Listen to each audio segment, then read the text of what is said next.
Having just shared with Brad the write-up of his story, he's told me of another, one that's absolutely floored me.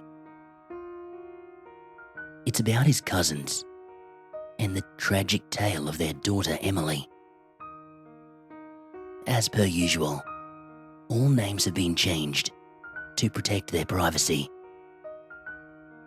Emily was always something of a mystery to her family. Always very quiet and thoughtful. She never had the childhood exuberance an 11-year-old should have. In school, her natural reservedness made it very difficult for her to form any friendships with the other children. For the first couple of years, her parents thought it might just be a phase of natural shyness. But as the years went by, they started to worry about this social awkwardness. They tried enrolling her in different classes, getting her involved in sports. They sacrificed their time and precious savings, doing whatever they could to help her make friends. But she seemed happiest when she was alone, playing with her dolls. None of the other children wanted to play with her because they thought she was weird. And deep down, Emily's parents felt it too. There was a certain oddness to her, a mix of adult seriousness and emotional detachment.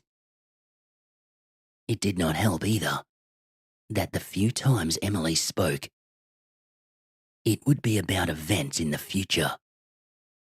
And they always seemed to come true. They first noticed it when Emily was 6 and was taken doll shopping. She paused outside the door of the doll store, and she absolutely refused to walk in there. When asked why, she replied, "It's hot, Mummy, and all the faces are melted." Within that very hour, an electrical fault had sparked, which burned down the premises. Emily knew when their pet dog would get hit by a car and they would have to put him down. She knew that the neighbor's tree would fall and collapse on their home during a fierce storm. What worried her parents most, though, was how certain Emily was that she would be dead before she was 12. It broke her parents' hearts to watch her playing alone with her dolls, how she would talk to them about how she won't be around, and to not worry because Mummy and Daddy will look after them. Sure enough, shortly before her 12th birthday, Emily suffered a brain aneurysm, and she never recovered. She was in a coma for several days before dying in a hospital bed with her weeping parents at her bedside. It took several weeks for her parents to pull themselves back together enough to continue with their lives. When they entered Emily's room for the first time since her death, they noticed a handwritten note on the table for them.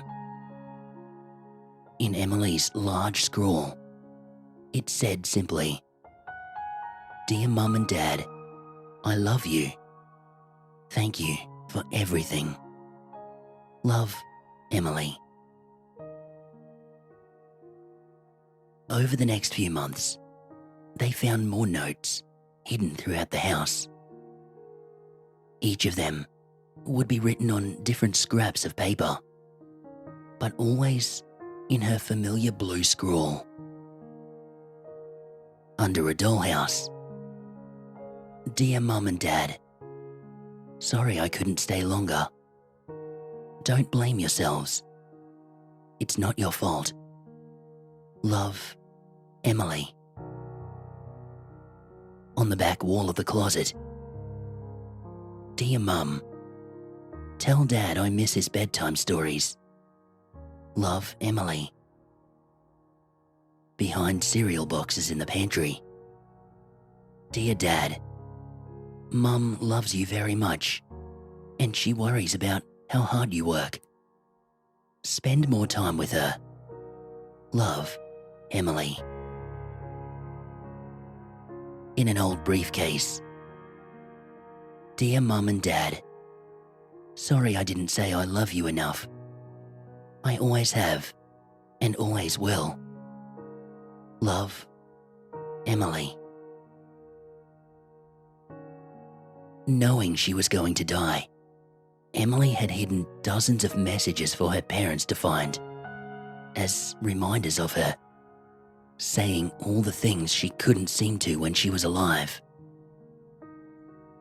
Each note her parents found was treasured and lovingly collected and stored in a heavy wooden box. But there was one note they found that seemed out of place. While it seemed to be in her handwriting, unlike the others, it was unsigned, and it used a blood-red ink. On it was simply written, "Uncle Scott." Puzzled, they added it to the box. At the exact moment Uncle Scott knocked on the door to check on them, they smiled and put it down to a coincidence. Until a few weeks later, when they discovered a second note in the same red ink. "Bad man."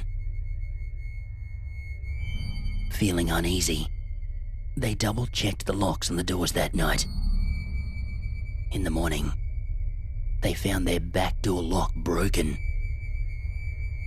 It was only the chain lock they had secured that stopped whatever intruder from getting in. A few more weeks pass, and they uncover another red ink note, this time behind a photo on the mantelpiece.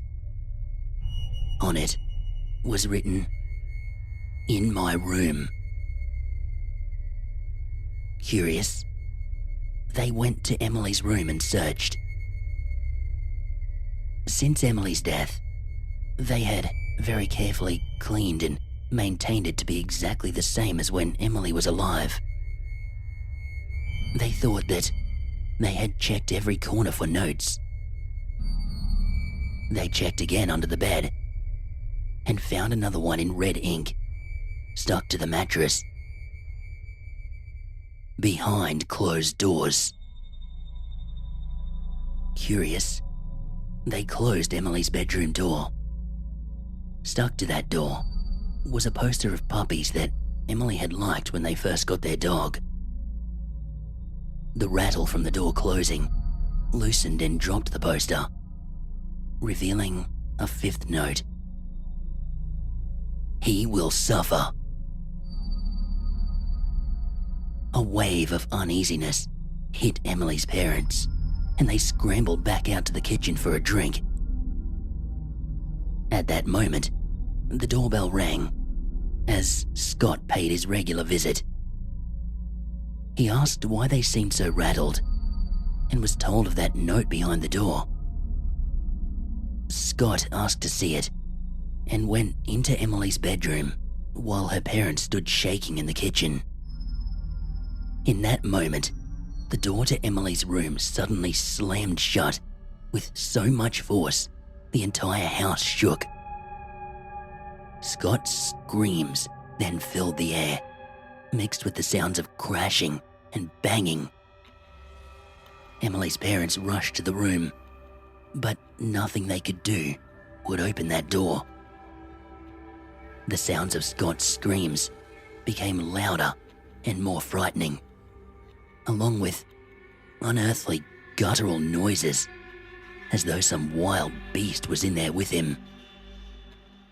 After several minutes of trying to break into the room, everything suddenly became still. Only Scott's quiet wailing could be heard as the door opened normally. He was laying in a fetal position, rocking back and forwards, whilst repeating, "I'm sorry, I'm sorry. I'm sorry. Scott would never speak of what happened in that room, but he later confessed to having abused Emily since she was 5. He had threatened her to keep quiet, and Emily became withdrawn as a result. He was arrested and imprisoned for his reprehensible acts. On the day he was sentenced, Emily's parents opened their box of letters to remember what Scott had deprived them of. It was then they noticed that all the red inked letters were torn from the same complete sheet of paper. Uncle Scott, bad man, in my room, behind closed doors. He will suffer.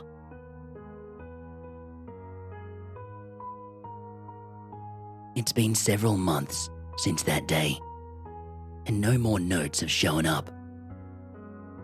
Emily's parents found some level of comfort and closure to their grief. Until a few days ago, when they found a new note under a rug in red ink. See you soon.